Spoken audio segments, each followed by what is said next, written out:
दोस्तों नमस्कार। मैं हूं एक लेखक। मैंने लिखी हैं 12 किताबें, जिसमें 2 अभी प्रोसेस में हैं, लेकिन लगभग लिख जा चुकी हैं। एक हिंदी की, और जो मेरी पहली किताब है वो डिस्क्रिमिनेटेड हिंदूज बाय विजय कुमार पाल। दूसरी किताब है, नहीं, पहली किताब invaders and hidden facts by Vijay Kumar Pal. दूसरी डिस्क्रिमिनेटेड हिंदूज बाय विजय कुमार पाल। ये दोनों किताबें अमेजॉन फ्लिपकार्ट पर हैं, और जब जैसे ही इन दोनों के बारे में आप सर्च करोगे, मेरी अन्य 8 किताबें भी आपको प्रदर्शित हो जाएंगी। किताबों को पढ़िए, जानिए कि सच्चाई क्या है और किस तरह भारत में इस्लाम के नाम पर हिंदुस्तानियों का, गैर मुस्लिमों का दमन हुआ। तो आज हम बताना चाहते हैं आपको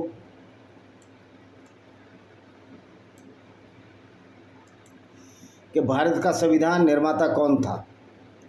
एक बड़ा मिथ फैलाया जाता है कि भारत का संविधान डॉक्टर भीमराव अंबेडकर ने किया था। देखिए, अंबेडकर का तो भारत की स्वतंत्रता संग्राम की लड़ाई में कोई भी योगदान नहीं था, और ये ना मैं बायस हूँ। अब कुछ लोग जैसे प्रोफेसर लक्ष्मण यादव जैसे लोग मेरे में भी ब्राह्मण ढूंढने की कोशिश करेंगे। भाई, मेरा सरनेम पाल है और मैं किसी भी तरह से जन्मना जाति को नहीं मानता हूँ। अगर जन्मना जाति से मैं ब्राह्मण भी नहीं हूँ और मैं जातियाँ ही नहीं मानता, तो अंबेडकर की तरह मैं जातिवादी भी नहीं हूँ कि दलित और ये अगड़ा और पिछड़ा। अगर अंबेडकर बहुत बड़े सुधारवादक थे तो उनको दयानंद सरस्वती की तरह सुधारवादी होना चाहिए था, लेकिन इसके बजाय उन्होंने उसी जातिवाद प्रथा को आगे बढ़ाया, और उसके बाद वो बुद्धिस्ट चले गए। तो क्या बुद्ध धर्म एक संप्रदाय, क्या उसमें गंदगियाँ नहीं है? क्या उसमें गलतियाँ नहीं है? लाखों गलतियाँ मैं बुद्ध आइडियोलॉजी विचारधारा में बता दूंगा। और बुद्ध ने कौन सा धर्म चलाया था, और बुद्ध ने कब कहा था कि ब्रह्मा विष्णु और इनको गाली दीजिए, इनकी मूर्तियां तोड़िए। तो जो संविधान अंबेडकर के नाम से कुछ जातिवादी तत्व जो भारत में गुंडागर्दी कर रहे हैं, इस गुंडागर्दी को हमें रोकना होगा। और जो लोग दूसरी सो कॉल्ड झूठी जातियों के लोग कभी किसी के नाम पर गुंडागर्दी करते हैं, कभी किसी के नाम पर गुंडागर्दी करते हैं, इसको रोकना होगा।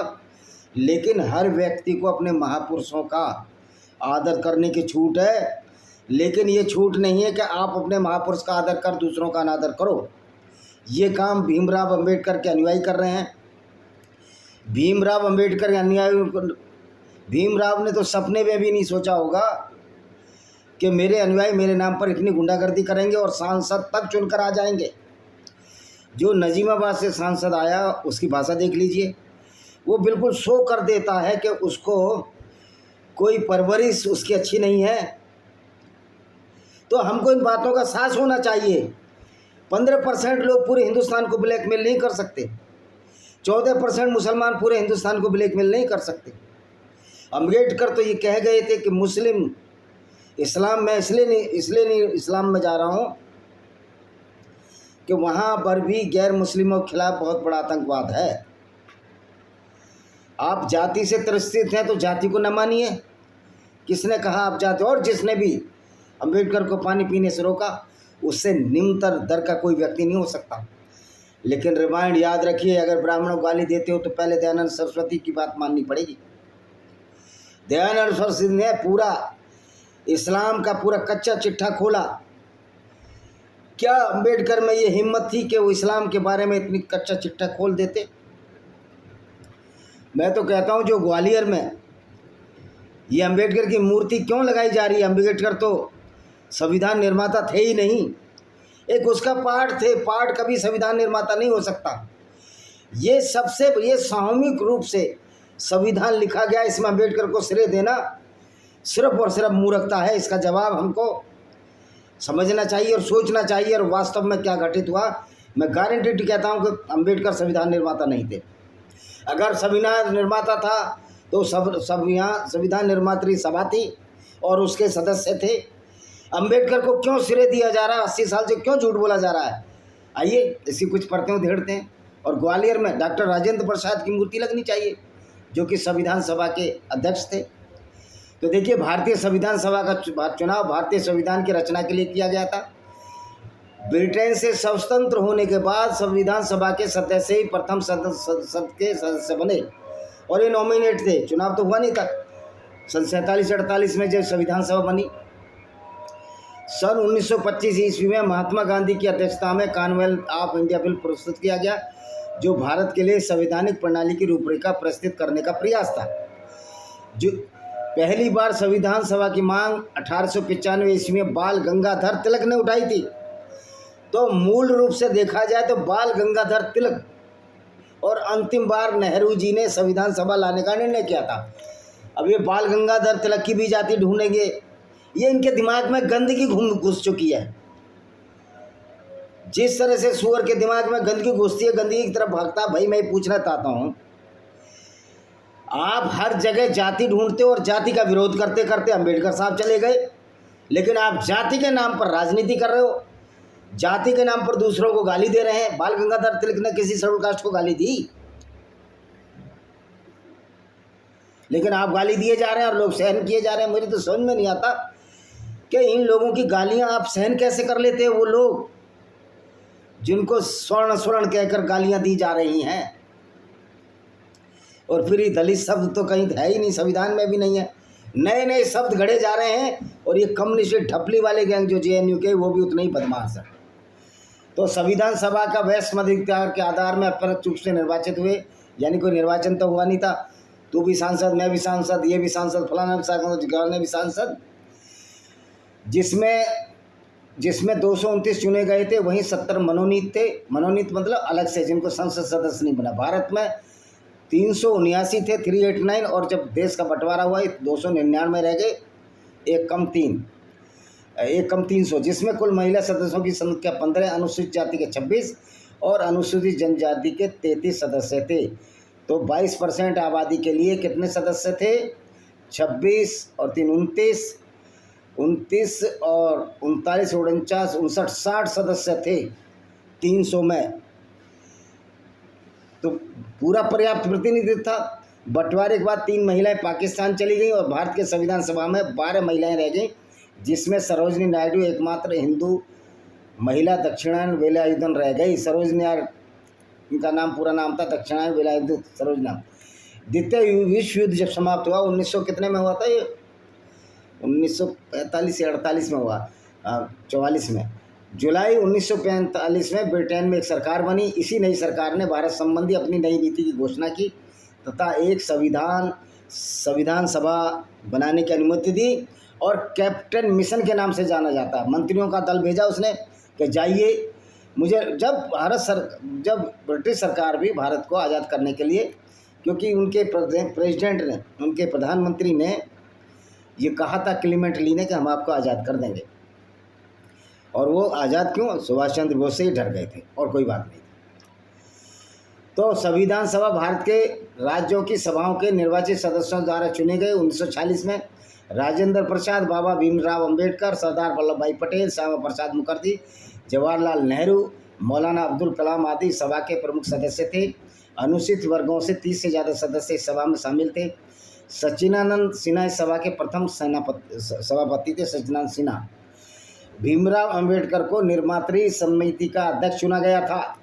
निर्मात्री जो ड्राफ्टिंग कर रहे इसके अध्यक्ष थे, ये होलसोल नहीं थे। उसकी अनुशंसा, ये तो एक कमेटी के सदस्य थे। जिस तरह कमेटी बना दी जाती है सरकारी विभागों में, जहाँ छोटे सेंटरों पे तो कमेटी तुरंत बनाई जाती है, वेयर हाउस मैनेजर हो या जो भी हेड हो, कि भाई ये चीज़ खरीदनी है, कोटेशन लाओ, तो एक समिति बनाई गई थी। भारतीय संविधान सभा के बहुत सदस्य थे। अब सबके नाम लूँगा तो लंबा हो जाएगा। पंजाब से भी थे, बिहार से भी थे, मध्य प्रदेश से भी थे, असम से भी थे, और बैरिस्टर छेदीलाल वहाँ से थे, छत्तीसगढ़ से, जो कि मध्य प्रांत और बरार में आता था। इस तरह बहुत सारे लोग थे। दिल्ली से भी थे। दिल्ली से देशबंधु गुप्ता थे, जिनके नाम पर देशबंधु कॉलेज है। अजमेर से मुकुट प्यारीलाल भार्गव, पुनाचा, मैसूर से सी रेड्डी, हनुमंतैया, टी सिद्धिरमैया, इस तरह के लोग थे। जम्मू कश्मीर से शेख मोहम्मद अब्दुल्ला, मोतीराम बैगरा, मिर्ज़ा मोहम्मद अफजल बेग, इस तरह छोटे छोटे नाम मैं आपको बता रहा हूँ। इससे कोई लेना देना नहीं, एक टेक्निकल पॉइंट है। तो ये हो गई इनकी समिति। अब समितियाँ बनाई गई, ये हो गया इनका पूरा एक लेख। इसके राष्ट्रपति अध्यक्ष हुए संविधान सभा के। और संविधान सभा ने निर्माण के कार्यों को त्वरित पूरा करने के लिए 22 समितियों का निर्माण किया, जिसमें मसौदा समिति थी, ड्राफ्टिंग बाबा अम्बेडकर साहब का नाम था अध्यक्ष के रूप में। संघीय शक्ति में जवाहरलाल नेहरू थे। संघीय मतलब जो स्टेट के जो पावर हैं और उसके केंद्र के। संघीय संविधान समिति जवाहरलाल नेहरू, प्रांतीय संविधान समिति वल्लभ भाई पटेल। संविधान समिति का संघीय शक्ति समिति का मतलब जो केंद्र के पावर, कौन कौन से पावर केंद्र को दिए जाएंगे, संघीय संविधान समिति भी यही थी। और तो 2 बार आ गया ये गलती से। प्रांतीय संविधान समिति थी जिसमें वल्लभ भाई पटेल इसके हेड थे, और किस तरह से बंटवारा होगा राज्य और केंद्र के अधिकारों का उसमें था। मूलभूत अधिकार जो फंडामेंटल राइट से, उसके लिए एक समिति थी जिसमें वल्लभ भाई पटेल थे। तो यानी कि फंडामेंटल राइट्स के लिए भी अम्बेडकर को हम नहीं कह सकते कि अम्बेडकर थे। मूलभूत अधिकार उस समिति बनाई गई जे बी कृपलानी, एक अल्पसंख्यक उस समिति हरेंद्र कुमार मुखर्जी, और उत्तर पूर्व सीमा नॉर्थ फ्रंटियर के गोपीनाथ बरदोलई, क्योंकि उस समय ये जो नॉर्थ वेस्ट फ्रंटियर जो पाकिस्तान का था वो भी इंडिया में था, इंडिया जब तक अलग नहीं हुआ था। 6 दिसंबर 1940 संविधान सभा की स्थापना हुई। 9 दिसंबर 1940 संविधान सभागृह, आज का संसद भवन, सेंट्रल हॉल में संविधान सभा की पहली बैठक हुई। याद रखिए तब अंग्रेजों का ही जमाना था। इसकी अध्यक्षता किसने की? जे बी कृपलानी, आचार्य जे बी कृपलानी ने की, और मुस्लिम लीग ने इस बैठक का बहिष्कार किया क्योंकि उनको तो पाकिस्तान चाहिए था। 11 दिसंबर 1940 को राजेंद्र प्रसाद संविधान सभा के अध्यक्ष बने और सच्चिदानंद सिन्हा को हटा दिया गया, वो पहले अध्यक्ष थे। 13 दिसंबर 1940 को जवाहरलाल नेहरू द्वारा उद्देश्य प्रस्ताव प्रस्तावित किया गया। इस तरह 22 जुलाई 1947 देश आज़ाद हुआ। अगस्त में संविधान सभा ने तिरंगे को राष्ट्रीय ध्वज के रूप में स्वीकार किया, और इसमें कोई भी कहीं भी अम्बेडकर साहब का योगदान नहीं था, ये दूसरी समितियां कर रही थी। 15 अगस्त 1947 को भारत का स्वतंत्रता मिली, भारत से अलग होकर पाकिस्तान देश बना। 19 अगस्त 1947 मसौदा समिति बनी जिसमें भीमराव अम्बेडकर अध्यक्ष बनाए गए। अन्य सदस्य थे कन्हैयालाल मुंशी, मोहम्मद सादुल्ला, अल्लादी कृष्णा स्वामी अय्यर, गोपाल स्वामी अयंगर, एन माधवराव, टी कृष्णाचारी। 16 जुलाई 1948 हरेंद्र कुमार मुखर्जी, टी कृष्णाचारी संविधान सभा के दूसरे उपाध्यक्ष चुने गए, और पहले में थे हरेंद्र कुमार, तो उनको रिप्लेस करते रहते थे। 26 नवंबर 1959 को संविधान सभा के भारतीय संविधान को स्वीकार किया और उसमें कुछ धाराओं को भी लागू किया गया। 24 जनवरी 1960 को 50 को संविधान सभा की बैठक हुई जिसमें संविधान पर सभी ने अपने हस्ताक्षर कर उसे मान्यता दी। 26 जनवरी 1950 को संपूर्ण भारतीय संविधान लागू हुआ। तो अब ये बताइए, क्या अम्बेडकर ने संविधान लिखा था? अम्बेडकर एक सिर्फ ड्राफ्टिंग कमेटी के अध्यक्ष मात्र थे, उससे ज़्यादा कुछ नहीं। अब आते हैं कि ये हाथ से लिखा गया है इंग्लिश में। प्रेम बिहारी नारायण राजदान है, हाथ से लिखा पूरा संविधान। पांडुलिपि से 2 खास नाइट्रोजन चैम्बर में सुरक्षित है, उसमें साइन भी है। और दिलचस्प बात इसकी यह है, बताते हैं आपको, संविधान लिखने में 432 निब घिस गई। निब जानते हो? ये पूरा 432 और 6 महीने में लिखा गया। संविधान निब लिखने में 303 नंबर की निब का उपयोग किया गया। ये निब इंग्लैंड के, पहले निब लगती थी पेनों में, इंग्लैंड के बर्मिंघम शहर से आयात की गई। निब को होल्डर में लगाकर पेन बनाए गए जिन्हें स्याही में डुबोकर संविधान लिखा गया। पहले होल्डर आते थे, लकड़ी के होल्डर। अब ये बताओ कि फिर ये कहते हैं कि संविधान अम्बेडकर ने लिखा, तो भैया अम्बेडकर ने कैसे लिख लिया? मेरी तो समझ में नहीं आती बात। एक आदमी कैसे पूरा संविधान बना सकता है? एक आदमी के तो बस की कुछ नहीं है। और फिर दूसरी बात, अम्बेडकर का योगदान क्या था देश की आज़ादी में? ये तो पूरी ज़िंदगी बाहर पढ़े, फिर वकालत करने चले गए। तो ये जो संविधान की जो लागू हुआ, ये संविधान भी सुभाष चंद्र बोस और बहुत सारे, चंद्रशेखर आज़ाद, राजेंद्र लाहिड़ी, अशफाक उल्लाह खान, ऊधम सिंह, बहुत सारे नाम है। अगर किसी का नाम छूट जाए तो सबसे पहली तो प्रेमलता बद्देवार थी जिसने कि आज़ादी की लड़ाई लड़ी और उसने अंग्रेज को मारा। तो ये बंगाल से और पूरे पंजाब से लेकर बंगाल तक और दक्षिण से लेकर उत्तर तक जो क्रांति चली, उसमें आज़ादी में योगदान तो अम्बेडकर का नहीं था। अम्बेडकर ने तो कोई लड़ाई में वही नहीं किया। और समझ में आनी चाहिए कि आज अम्बेडकर के नाम से लोग चुनाव जीत रहे हैं, अम्बेडकर खुद क्यों नहीं जीते? तो ये हमारी मूर्खता है। जिस तरह हमको दलित नेताओं ने, सो कॉल्ड दलित नेताओं ने पिछड़े वर्गों को बेवकूफ़ बनाया हुआ है, पिछड़े वर्गों और दलितों का क्या गठजोड़ हो सकता है। मैं जिस विभाग में था उस विभाग में मेरे से जूनियर जिसके कम नंबर आते थे वो मेरे से पहले प्रमोशन ले लिया, क्योंकि पिछड़े और अगड़ों का मैं तो एज अगड़ा ही था। 87 में कोई रिजर्वेशन नहीं था, और फिर क्लास 2 और क्लास 1 अगर बन जाए तो आपके बच्चों को भी नहीं मिलेगा, और हम लेना भी नहीं चाहते रिजर्वेशन। हम में वो कुव्वत है, हमारे पिताजी ने क्या रिजर्वेशन लिया था।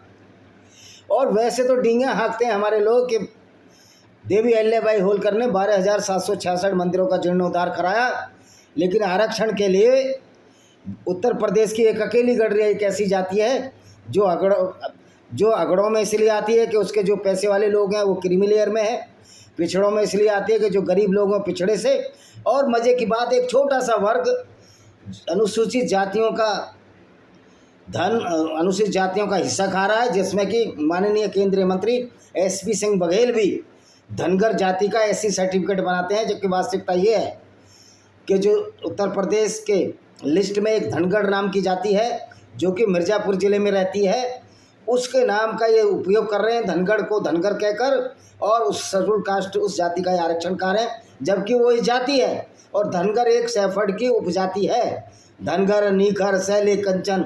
तो भाई ये चंद्रशेखर रावण को नहीं दिखता, ये सावन के अंधे को हरा ही हरा नज़र आता है उसको।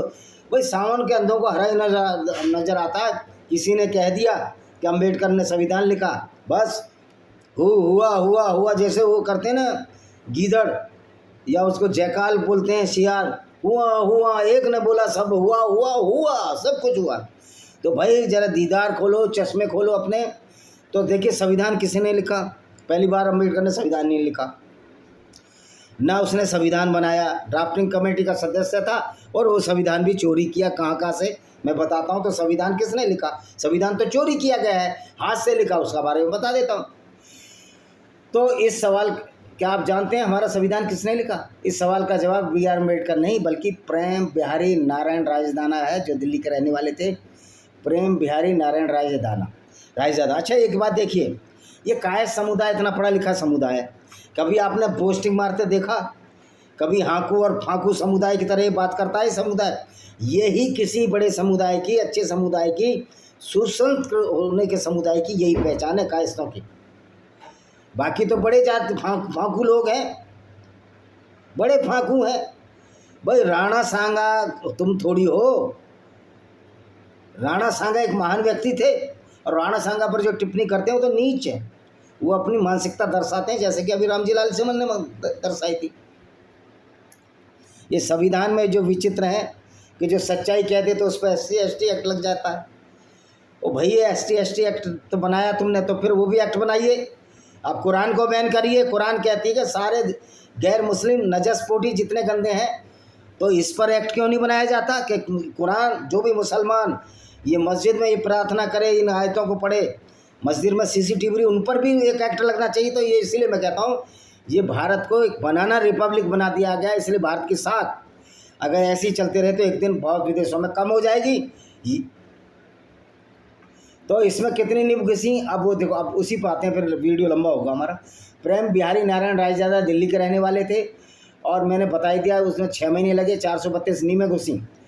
और यही वजह है कि भारतीय, और अपने हाथ से लिखा उन्होंने हर पेज को, बाल और जो चित्रकार थे इनके कवर के हर पन्ने को, जो बच्चे थे शांति निकेतन के चित्रकारों ने इससे सुंदर कला से समझा। यही वजह है कि भारतीय संविधान की अंग्रेजी में लिखी पांडुलिपि, उसका हिंदी अनुवाद संसद की लाइब्रेरी में 2 बक्सों में रखे हुए हैं। कांच से बने इन पारदर्शी मगर सीलबंद बक्सों में नाइट्रोजन भरी है, जो पांडुलिपि के कागज को खराब नहीं होने देती।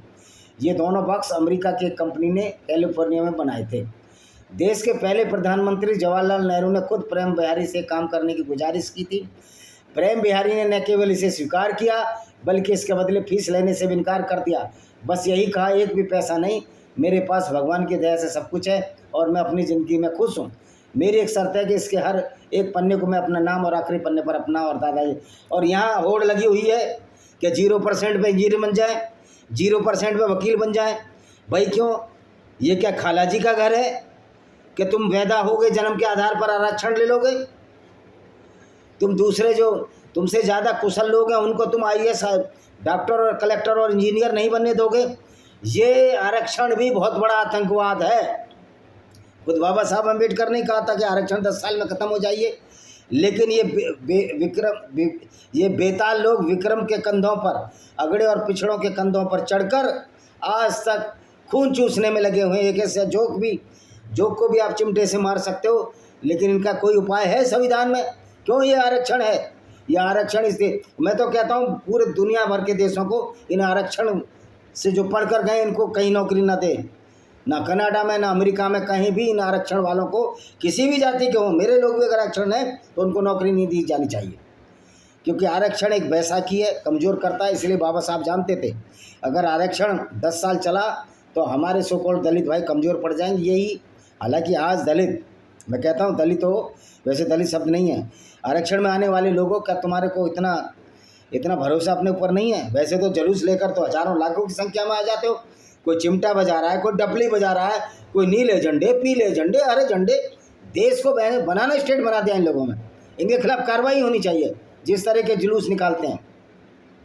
तो देखिए, प्रेम बिहारी रायजादा ने हाथ से लिखा हमारा संविधान, मैंने तुम्हें बता दिया। हमारे संविधान की मूल कापी अंग्रेजी में, जिसका हिंदी में अनुवाद किया गया।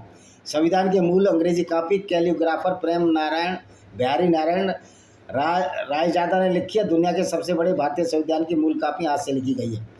हर पन्ने पर नाम लिखने की शर्त पर मुफ्त में लिखा संविधान। उन्होंने कहा मैं अपना नाम दूंगा। भाई साहब, अगर वो अपना नाम ना लिखते ना प्रेम बिहारी नारायण तो रायजादा साहब, तो ये कहते थे अम्बेडकर ने अपने हाथों संविधान लिखा। ये तो झूठों की फौज है।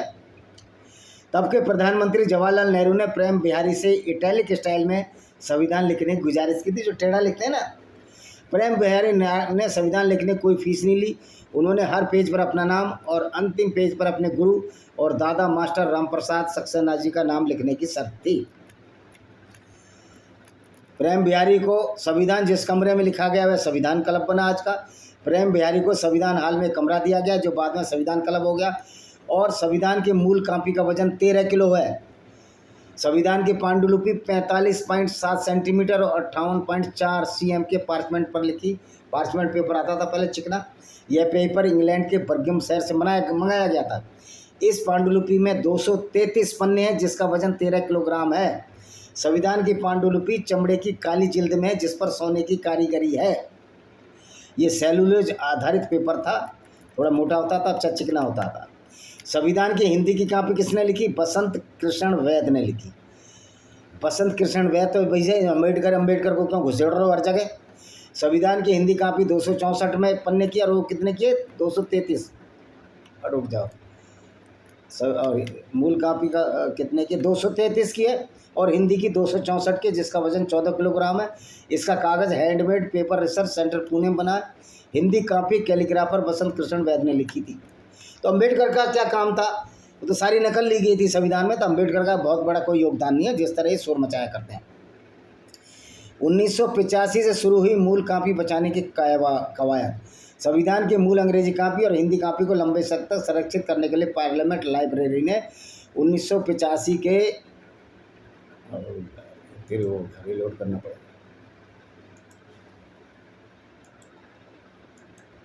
करते हैं अभी, आपको सही जानकारी देंगे भाई, नहीं तो कहोगे आपने गलत जानकारी दी। आगे संविधान सभा, आप संविधान क्लब में रखा है। तो पार्लियामेंट लाइब्रेरी ने 1985 के बाद लखनऊ में national research laboratory for conservation of cultural properties संप्रसादा बात नहीं बनी। इसके बाद पार्लियामेंट लाइब्रेरी की गुजारिश पर नेशनल फिजिकल लेबोरेटरी NPL ने अक्रिय गैसे वाले कांच के सील चैम्बर विकसित शुरू करना चाहिए। आए वैज्ञानिक काम, यहाँ कोई अम्बेडकर काम नहीं आया।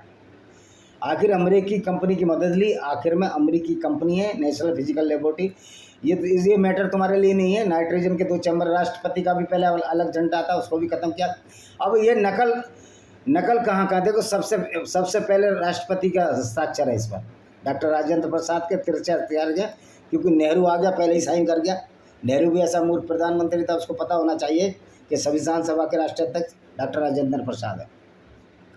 और 10 देशों से ये हमारे संविधान है। देखो, अमेरिका से बिल ऑफ राइट्स यानी हमारे मौलिक अधिकार लिए गए हैं। कानून का संरक्षण, सुप्रीम कोर्ट या हाई कोर्ट के जजों को हटाने की प्रक्रिया, सशस्त्र बलों के सुप्रीम कमांडर के रूप में राष्ट्रपति, ये मौलिक अधिकार और ये कानून सब विषय है। ब्रिटेन से बहुमत वाली सरकार कि राज्यसभा और लोकसभा, एक नागरिकता, कैबिनेट सिस्टम, कानून का राज होना चाहिए, रिट, स्पीकर उसकी भूमिका का है। कनाडा, राज्यों से ज़्यादा मजबूत केंद्र, ये हमने कनाडा से लिया है कि राज्यों से ज़्यादा मजबूत केंद्र होना चाहिए। अगर राज्यों को ज़्यादा अधिकार दोगे देश टुकड़े टुकड़े हो जाएगा। बल्कि देश को तो मैं कहता हूँ कि अपनी पुलिस भी नहीं होनी चाहिए, वो भी सेंट्रल पुलिस होनी चाहिए हर जगह। और बहुत सारे शिक्षा विभाग भी, जो हायर शिक्षा विभाग है, यूनिवर्सिटी का शिक्षा विभाग है, वो सेंट्रल होना चाहिए। वैसे तो यूजीसी है, वो सेंट्रल ही है, तो उसको तो केंद्र को सिर्फ अधिकार देने चाहिए इंटर तक की शिक्षा का राज्य को, और पुलिस की जगह वो गार्ड रखे जो लोगों की सुरक्षा करे, और बाकी सेंट्रल पुलिस होनी चाहिए एजुकेशन के लिए। लोगों का भला, राज्य का जिम्मा, फ्रांस, आज़ादी, बराबरी और भाईचारा। ऑस्ट्रेलिया से लिया, राज्यों के बीच कारोबारी आबादी। सोवियत संघ से मूल कर्तव्य लिए जो अमेरिका से भी लिए थे। दक्षिण अफ्रीका से संविधान कैसे संशोधित किया जाए, जर्मनी से केंद्र सरकार को मिली आपातकालीन से, और जापान कानून द्वारा स्थापित प्रक्रिया, तो केंद्र सरकार को जर्मन से जो मिली वो है आपातकाल के दौरान मूल अधिकारों का सस्पेंशन। तो इस तरह आप देखते हो कि अंबेडकर का संविधान में कितना योगदान था, जब सारा कुछ ही चोरी किया बाहर से, आयरलैंड से, जापान से, कनाडा से चोरी किया, जापान से चोरी किया, और कनाडा से लिया कि केंद्र के अधिकार ज़्यादा होने चाहिए, आयरलैंड सबसे लिया। तो इसमें बाबा साहब का, अम्बेडकर का क्या योगदान था? बाबा साहब अम्बेडकर कोई स्वतंत्रता सेनानी तो थे नहीं, स्वतंत्र संग्राम भी नहीं लड़ा, तो भारत को आज़ादी दिलाने की वजह से भारतीय संविधान बना, और भारतीय जो संविधान बना उसके अध्यक्ष डॉक्टर राजेंद्र प्रसाद थे, और जो लिखा प्रेम बिहारी नारायण रायजादा ने लिखा, और उन्होंने अपने गुरु का नाम सक्सेना जी का नाम अपने ऊपर लिखा। तो ये कहना कि संविधान अम्बेडकर ने बनाया, ना तो संविधान अम्बेडकर ने बनाया, ना संविधान अम्बेडकर ने लिखा। अब संविधान एक जो ड्राफ्टिंग कमेटी थे उसके चेयरमैन थे ये डॉक्टर भीमराव अम्बेडकर, उनके साथ कन्हैयालाल मुंशी भी थे, टी कृष्णाचार्य, और 2 अय्यर भाई थे। तो इसमें ये कहना कि अम्बेडकर संविधान निर्माता हैं, ये बहुत बड़ी मूर्खता होगी और ये भूल होगी। अम्बेडकर उसके मात्र एक सदस्य थे, समिति के अध्यक्ष थे, और वो भी समिति क्या कर रही थी, ड्राफ्टिंग कमेटी में कानून सब दूसरे देशों से लिए गए थे। तो अम्बेडकर का संविधान बनाने में कितना योगदान है ये आप स्वयं देख सकते हैं। इसी के साथ मैं इस वीडियो को विराम देता हूँ। वंदे मातरम, जय हिंद।